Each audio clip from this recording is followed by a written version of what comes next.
You're sitting at a red light. It's late. You've got that weird, tired headache from pretending the day was normal. And you glance over at the gas station sign, because you always do, and it says $5.40. And for a second, you just stare.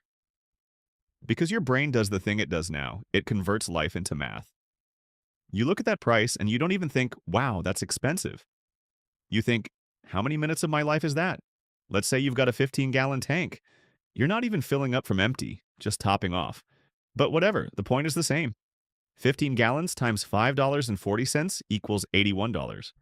And then it hits you, depending on what you make, 20 minutes, 40 minutes, an hour of your workday, just evaporated into a tank of gas so you can drive back to the same job that didn't give you a raise that kept up with any of this. And the worst part? Tomorrow you'll do it again. Not because you're bad with money, not because you should have planned better, because the whole thing is built like a financial prison where the cost of survival keeps rising, and your paycheck is basically a museum exhibit. Let that sink in. Now here's the thing. This video is not going to be cut lattes and manifest abundance. This is about the war tax you're paying every time you buy groceries, fill your tank, or order anything that had to move across the country. And nobody voted for it. So what's actually happening? Because the news will tell you it's just inflation, like it's weather. Like it's a fog that rolled in. Number. A huge chunk of what you're experiencing is a structural trap. Supply chain extraction. When energy prices spike, oil, diesel, shipping fuel, it's not just gas is expensive. It's that energy becomes a shadow tax on literally everything you touch. Food doesn't teleport. Toilet paper doesn't parachute into Target. Milk doesn't appear in the fridge because the vibes are good. It moves by truck, by train, by ship, through a system where every mile costs money, and the people who control the energy and logistics choke points get to extract that money from you. And here's the scammy part. When costs go up, companies pass it to you instantly. When costs go down, prices don't magically drop at the same speed. They just stay up, because everyone quietly gets used to you paying more. That's the new normal trick. This is where it gets really interesting. You're not just paying higher prices. You're paying a transfer fee, a silent toll, for living in a country where the supply chain is optimized for profit extraction, not affordability. And while all of this is happening, wages are doing the slowest little shuffle like they're trying not to wake the landlord. Here's what most people don't realize. You're living in a split-screen economy. On one side of the screen, the world looks successful. The parking lot is full. Restaurants have wait times. People are posting vacations, new cars or cars everywhere. The malls aren't empty, so you start thinking, wait, is it just me? No. The other side of the screen, the side nobody posts, is the financial reality. People are drowning. They're holding it together with credit cards, buy now, pay later. It'll be fine next month, and a savings account that is basically a rounding error. They're performing financial stability for friends who are also broke. It's a full-blown cultural theater production. And it works because the system doesn't need you to be rich. It just needs you to keep spending while being quietly terrified. All right, receipts time. You gave me the core brutal math. Prices up approximately 25% since 2020 while wages up approximately 10%. That gap is the entire story. Because if your costs rise 25% and your pay rises 10%, you didn't fall behind a little. You got hit with a pay cut, a hidden one, a cowardly one. Now let's anchor this in reality the way people actually live. Median, not average. Because averages get distorted by the top earners, and the top earners are not living in your kitchen. Median weekly earnings for full-time wage and salary workers in the US are roughly around the 1,100-ish per week range in recent BLS releases, varies by quarter. That's before you start acting like that's what actually hits your bank account after taxes, insurance, and oops, my car needed tires. Median household income is far lower than what people assume when they hear average, because average gets dragged up by households making $300,000 plus. So when someone says the average American is doing fine, you should hear the spreadsheet is lying to you. Here's the stat that should make your stomach drop. If your household had a $5,000 monthly budget in 2020, a 25% increase means that same lifestyle now costs $6,250. That's $1,250 more per month just to stand still. Now, wages up 10% means if you were bringing home $5,000, you're now bringing home $5,500. You're still short $750 every single month. That is not inflation. That is a permanent deficit. And that deficit doesn't feel like a dramatic collapse. It feels like, why am I always behind? Why do I need to use the card again? Why does my buffer keep disappearing? Why do I feel guilty buying groceries? Because you're not buying groceries. You're paying the war tax in your grocery cart. Now, layer in the energy shock, gas, diesel, shipping. Let's say your budget was already tight but survivable. You had a tiny monthly buffer, like a lot of people. Maybe you had $200 left over each month if nothing went wrong. Then gas jumps, groceries creep, and insurance decides it wants to become a luxury product. Suddenly, that $200 buffer becomes negative $50, then negative $150, then negative $300. And now you're not temporarily behind. You're in a new financial reality. You're paying interest to survive. And interest is where the extraction gets really evil because now the system isn't just charging you more. It's charging you more and charging you for being charged more. That's the loop. That's the trap. And yes, people will still tell you it's a personal finance problem. No, it's a structural trap that punishes anyone without slack. By the way, if you want more videos where we actually follow the receipts and not the vibes, hit subscribe. Because the system survives on confusion. It survives on you thinking this is a you problem. And I'm not interested in letting them keep that advantage. Now we do the part nobody wants to talk about. Opportunity cost. Because this war tax doesn't just take your money today. It takes your future freedom. Let's say inflation plus energy shocks effectively extract an extra $300 per month from your life between groceries, gas, and random, how is this so expensive, expenses. $300 per month feels small enough to tolerate, right?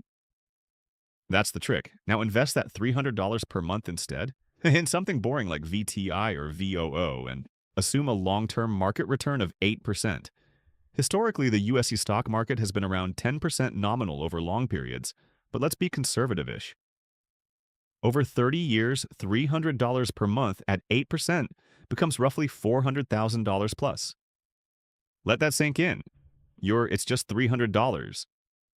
Survival tax turns into a $500,000 retirement wound. And if it's $500 per month, now you're talking $650,000 to $900,000 depending on the rate and time frame. This is why people wake up at 55 and feel like they got mugged by time. Because they did. They got mugged by 1,000 tiny extractions that looked normal. Now you might be thinking, okay, Zach, but why does it feel like everyone else is fine? Because psychologically, you're dealing with three forces. Normalization. You adapt to the new prices because you have to. You stop being shocked, the outrage fades, and then it becomes your baseline misery. Comparison. The split-screen economy makes you compare your inside reality to everyone else's highlight, reel. So you assume you're failing, which makes you more likely to spend to catch up, which is perfect for the system. People don't just buy stuff. They buy belonging. They buy I'm doing okay. They buy I'm not falling behind. That's why performing financial stability is so common. And the system loves that because it means you'll keep paying the war tax quietly with a smile while your savings evaporate.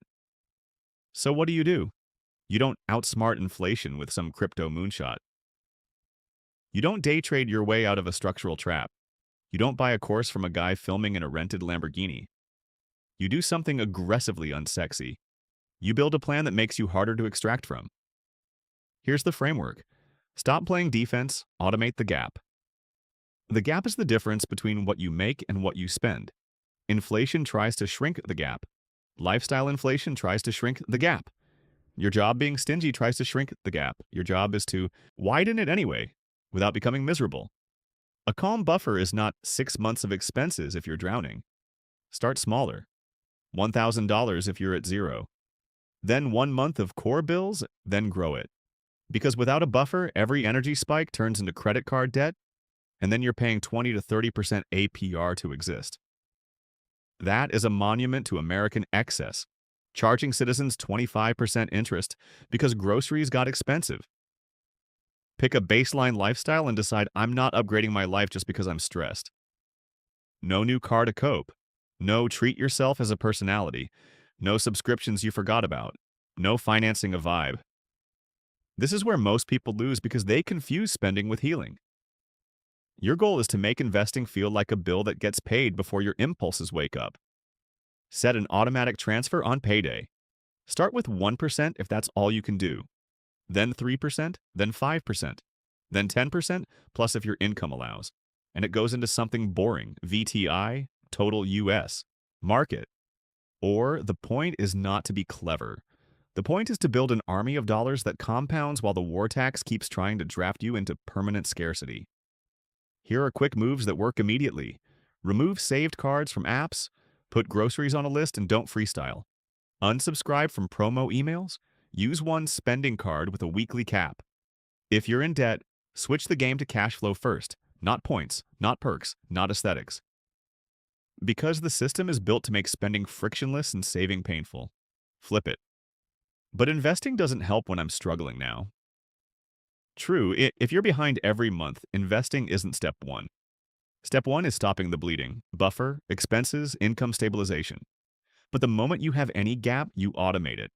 Even $25 per week matters because the habit is the machine. But what if the market crashes? It will. That's not a bug. That's the price of admission. The real risk is never investing and letting inflation quietly eat your future. I don't make enough. Then the plan becomes protect the gap you have, build skills, and increase income, without lifestyle inflation stealing the raise the second it hits. Because the most common tragedy in America is not low income. It's a raise that disappears into a nicer car, nicer apartment, nicer everything, and the person is still broke, just with better lighting. So zoom out. This inflation you feel isn't just prices rising. It's a system that uses supply chain shocks, energy spikes, and corporate pricing power as a shadow tax. And it lands hardest on people with no slack. That's why it feels personal. That's why it feels shameful. That's why it feels like you're failing. But the receipts say otherwise. If prices rose approximately 25% since 2020 and wages rose approximately 10%, the median household didn't fall behind. They got structurally outpaced. And the difference is being financed on credit. So no, don't just budget harder. Budgeting is defense. You need offense, you need automation, you need index funds, you need a calm buffer. You need to widen the gap and keep it wide, even when everyone around you is performing financial stability like it's an Olympic sport. Because the war tax is counting on you to give up. If you want the next video to be about the exact playbook for rebuilding your buffer fast, without pretending you can cancel your way to wealth, subscribe. I'm going to keep showing the math, the psychology, and the receipts. And if you take one thing from this video, let it be this. Stop treating inflation like a weather report. Treat it like an enemy. Because it is. The math doesn't wait, and neither does the war tax in your grocery cart.